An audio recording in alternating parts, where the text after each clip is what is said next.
اور جانے والا اپنی بکریاں میرے سپرد کرتا جائے، میں انہیں چرانے اور دیکھ بھال کی ذمہ داری باخوشی قبول کرتا ہوں۔ میری اس وقت دلی کیفیت یہ تھی کہ مجھے اپنی بکریوں سے بہت پیار تھا۔ میرا دل نہیں چاہتا تھا کہ اپنی بکریاں کسی کے سپرد کروں۔ میرے ساتھی یکے بعد دیگرے رسول اقدس صلی اللہ علیہ وآلہ وسلم کی خدمت اقدس میں حاضری دینے کے لیے جانے لگے، اور مدینے جانے والا اپنی بکریاں میرے سپرد کر جاتا۔ جب وہ واپس آتا تو جو کچھ بھی اس نے سنا ہوتا وہ مجھے سنا دیتا۔ میں وہ دینی احکامات پورے غور سے سنتا اور انہیں اپنے دل میں بٹھا لیتا۔ کچھ عرصے کے بعد میرے دل میں خیال آیا کہ بڑے افسوس کی بات ہے، کیا میں ان بکریوں کی وجہ سے رکا ہوا ہوں؟ کیا میں اس دنیاوی مال و متاع کو رسول اقدس کی محبت پر ترجیح دے رہا ہوں؟ بھلا یہ بکریاں براہ راست رسول اللہ سے حصول علم کی راہ میں رکاوٹ بنی رہیں گی؟ یہ سوچ کر میں نے اپنی بکریاں وہیں چھوڑیں اور مدینہ طیبہ کی طرف چل دیا، تاکہ مسجد نبوی میں قیام کروں اور براہ راست رسول اقدس صلی اللہ علیہ وآلہ وسلم سے دینی علم حاصل کروں۔ حضرت عقبہ بن عامر رضی اللہ عنہ نے جب اپنی بکریوں کو خیرباد کہہ کر جوار رسول صلی اللہ علیہ وآلہ وسلم میں اپنی بقیہ زندگی گزارنے کا عزم کیا تھا، تو ان کے وہم و گمان میں بھی نہیں تھا کہ آگے چل کر صحابہ کرام رضی اللہ عنہم میں یہ بہت بڑے عالم، فاضل، قاری، فاتح اور ایک کامیاب گورنر کی حیثیت سے معروف ہوں گے۔ جب وہ اپنی بکریوں کو چھوڑ کر اللہ تعالیٰ اور اس کے رسول مقبول صلی اللہ علیہ وآلہ وسلم کی طرف یکسو ہو کر چل دیے تھے، تو ان کے دل میں یہ خیال تک نہ گزرا تھا کہ وہ اس اسلامی لشکر کے سپہ سالار ہوں گے جسے امام الدنیا عروس البلاد یعنی دمشق کو فتح کرنے کا عظیم شرف حاصل ہوگا، اور وہ دمشق کے مشہور دروازے باب توما کے نزدیک سرسبز و شاداب باغات میں بنے ہوئے ایک عالی شان گھر میں سکونت پذیر ہوں گے۔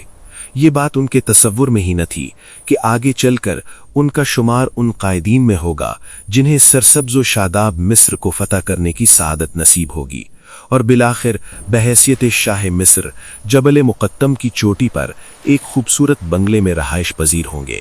ان سب راز دروں کا علم اللہ تعالیٰ کے سوا کسی کو نہ تھا۔ حضرت عقبہ بن عامر رضی اللہ عنہ رسول اللہ صلی اللہ علیہ وسلم کے ساتھ سائے کی طرح وابستہ رہے۔ حضور صلی اللہ علیہ وسلم جب بھی سفر پر روانہ ہوتے تو یہ آپ کے گھوڑے کی لگام تھام لیتے۔ کئی دفعہ رسول اقدس صلی اللہ علیہ وسلم نے انہیں گھوڑے پر اپنے پیچھے بھی بٹھایا، یہاں تک کہ یہ رسول اکرم صلی اللہ علیہ وسلم کے باڈی گارڈ کی حیثیت سے معروف ہوئے۔ دوران سفر بسا اوقات نبی اکرم صلی اللہ علیہ وسلم اچانک سواری سے نیچے اترے اور انہیں سوار ہونے کا حکم دیا اور خود پیدل چلنے لگے۔ حضرت عقبہ رضی اللہ عنہ بیان کرتے ہیں، ایک روز میں رسول اقدس صلی اللہ علیہ وسلم کے گھوڑے کی لگام تھامے ایک ایسے راستے سے گزر رہا تھا جس کی دونوں جانب گھنے درخت تھے۔ آپ نے ارشاد فرمایا، عقبہ کیا تم سوار نہیں ہوگے؟ میرے دل میں آیا کہ نفی میں جواب دوں، لیکن فوراً یہ احساس ہوا کہ کہیں آپ کی نافرمانی نہ ہو جائے، تو میں نے اس بات میں کہا، ہاں یا رسول اللہ۔ یہ سن کر رسول اکرم صلی اللہ علیہ وسلم گھوڑے سے نیچے اتر آئے اور مجھے سوار ہونے کا حکم دیا۔ میں تعمیل ارشاد کرتے ہوئے گھوڑے پر سوار ہو گیا، آپ پیدل چلنے لگے۔ میں یہ منظر برداشت نہ کر سکا تو فوراً گھوڑے سے نیچے اتر آیا اور عرض کی، یا رسول اللہ آپ ہی سوار ہوں، میں یہ برداشت نہیں کر سکتا کہ میں سوار ہوں اور آپ پیدل چل رہے ہوں۔ اس کے بعد آپ سوار ہو گئے، پھر آپ نے ارشاد فرمایا، عقبہ کیا میں تجھے دو ایسی صورتیں نہ سکھلاؤں جن کی کوئی مثال نہیں ملتی؟ میں نے عرض کی، ضرور یا رسول اللہ۔ تو آپ نے مجھے قل اعوذ برب الفلق اور قل اعوذ برب الناس پڑھ کر سنائی، پھر نماز پڑھی تو اس میں بھی انہی دو صورتوں کی تلاوت کی اور فرمایا کہ ان دونوں صورتوں کو سوتے اور بیدار ہوتے وقت پڑھ لیا کرو۔ حضرت عقبہ رضی اللہ عنہ فرماتے ہیں کہ میں نے ان دو صورتوں کی تلاوت کو معمول بنائے رکھا۔ حضرت عقبہ بن عامر رضی اللہ عنہ نے اپنی تمام تر مسائی کا محور علم اور جہاد کو بنا لیا۔ جہاں تک میدان علم کا تعلق ہے، اس سلسلے میں یہ رسول اقدس صلی اللہ علیہ وسلم کے تر و تازہ، میٹھے اور صاف شفاف علمی چشمے سے سیراب ہوئے، جس کی وجہ سے انہیں قاری، محدث، فقیہ، ماہر علم میراث، ادیب، فصیح البیان مقرر اور شاعر ہونے کا شرف حاصل ہوا۔ قرآن مجید نہایت دلسوز آواز میں پڑھا کرتے تھے۔ جب رات پرسکون ہو جاتی، دنیا کی چہل پہل تھم جاتی، تو یہ پرسوز آواز میں قرآنی آیات کی تلاوت شروع کر دیتے، جسے سن کر صحابہ کرام رضی اللہ عنہم کی آنکھوں سے بے اختیار آنسو جاری ہو جاتے اور خشیت الہی سے ان کے دل میں لرزہ طاری ہو جاتا۔ ایک روز حضرت عمر بن خطاب رضی اللہ عنہ نے حضرت عقبہ بن عامر رضی اللہ عنہ کو اپنے پاس بلایا اور فرمایا، عقبہ آج قرآن سناؤ۔ عرض کی، امیر المومنین، چشم ماں روشن دل شاد۔ پھر قرآن حکیم کی تلاوت شروع کر دی اور حضرت عمر رضی اللہ عنہ پر اتنا اثر ہوا کہ زار و قطار رونا شروع کر دیا، جس سے آپ کی داڑھی تر بتر ہو گئی۔ حضرت عقبہ بن عامر رضی اللہ عنہ کو یہ اعزاز بھی حاصل ہے کہ انہوں نے پورا قرآن مجید اپنے ہاتھ سے لکھا، اور یہ قلمی نسخہ ان کے بعد بہت مدت تک مسجد عقبہ بن عامر رضی اللہ عنہ میں محفوظ رہا۔ لیکن افسوس کہ یہ بھی حوادث زمانہ کی نظر ہو گیا اور ہم اس قیمتی ورثے سے محروم ہو گئے۔ جہاں تک جہاد کا تعلق ہے، آپ کو یہ معلوم ہونا چاہیے کہ حضرت عقبہ بن عامر رضی اللہ عنہ غزوہ احد اور دیگر تمام غزوات میں شریک ہوئے۔ آپ ان گنے چنے بہادروں میں سے ایک تھے جنہوں نے دمشق فتح کرتے وقت جرت، شجاعت اور جنگی حکمت عملی کے جوہر دکھلائے۔ اسلامی لشکر کے قائد حضرت ابو عبیدہ بن جراح رضی اللہ عنہ نے اپنے جنگی کارناموں سے متاثر ہو کر اپنا خصوصی نمائندہ بنا کر امیر المومنین سیدنا فاروق اعظم رضی اللہ عنہ کی طرف دمشق کی نوید فتح سنانے کے لیے مدینہ منورہ بھیجا۔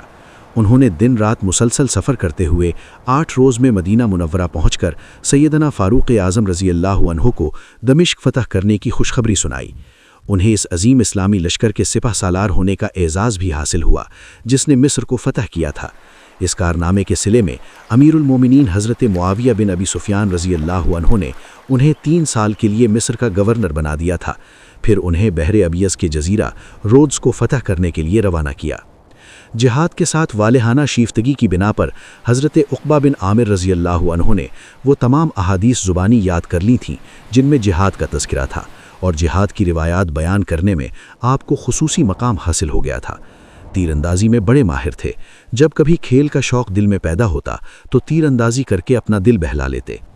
جب حضرت عقبہ بن عامر رضی اللہ عنہ مرض الموت میں مبتلا ہوئے، اپنے بیٹوں کو پاس بلایا اور انہیں یہ وصیت کی، میرے بیٹو، میں تمہیں 3 چیزوں سے منع کرتا ہوں، ان سے اجتناب کرنا۔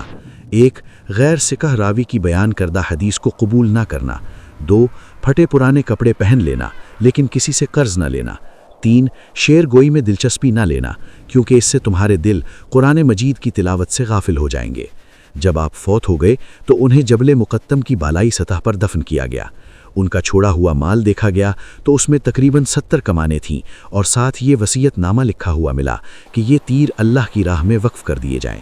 اللہ سبحانہ و تعالی اس بلند پایا عالم، فاضل، قاری، محدث، مرد مجاہد اور غازی حضرت عقبہ بن عامر جہنی رضی اللہ عنہ کے چہرے کو روز قیامت تر و تازہ کرے۔ یہ خدا سے راضی اور خدا ان سے راضی۔ مدینہ سے دور جنگلوں میں بکریاں چرانے والا ایک سادہ سا چرواہا، جس نے جب سنا کہ رسول اقدس صلی اللہ علیہ وسلم مدینہ تشریف لا چکے ہیں تو سب کچھ چھوڑ کر عشق مصطفیٰ صلی اللہ علیہ وسلم میں مدینہ کی طرف دوڑ پڑا۔ حضرت عقبہ بن عامر رضی اللہ عنہ نے چند بکریوں کی محبت پر رسول خدا کی صحبت اور دین کے علم کو ترجیح دی، اور پھر چشم فلک نے دیکھا کہ وہی بکریاں چرانے والا چرواہا ایک دن اسلامی لشکر کا عظیم سپہ سالار اور فاتح مصر بنا۔ سچ ہے، جو اللہ کے لیے اپنی کائنات چھوڑ دیتا ہے، اللہ تعالیٰ اسے 2 جہاں کی سلطنت عطا فرما دیتا ہے۔ اگر آپ کو صحابہ کرام رضی اللہ عنہم کی یہ داستان پسند آئی تو ویڈیو لائک کریں اور مزید ایسی ویڈیوز کے لیے سبسکرائب کرنا نہ بھولیں۔ اللہ حافظ۔ حضرت عقبہ بن عامر رضی اللہ عنہ کے مفصل حالات زندگی معلوم کرنے کے لیے درج ذیل کتابوں کا مطالعہ کریں۔ نمبر 1، الاستیاب 106/23۔ نمبر 2، اسد الغابہ 317/3۔ نمبر 3، الاصابہ 282/2۔ نمبر 4، سیر اعلام النبلاء 334/2۔ نمبر 5، جمہرۃ الانصاب 416/6۔ نمبر 6، المعارف 121۔ نمبر 7، قلائد الجمان 41۔ نمبر 8، نجوم الظاہرہ 19/1، 21/6، 62/6 اور 81/6۔ نمبر 9، طبقات علماء افریقہ و تونس 58 سے 70۔ نمبر 10، فتوح مصر و اخبارات 287۔